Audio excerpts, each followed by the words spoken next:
Hi guys, nandito ko ngayon sa SM and hanap tayo ng Dunkin kasi may Blinkin na daw kahapon pa lang ni-release. So I'm here na guys sa harap ng Dunkin.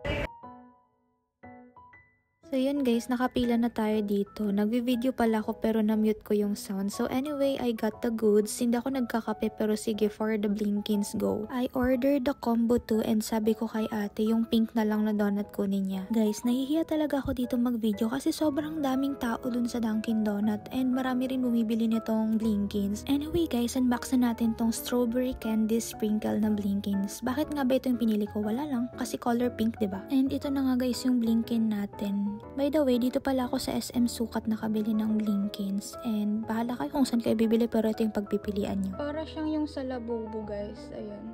Anyway, I'm so happy. May baby na siya. And yun lang. Bye!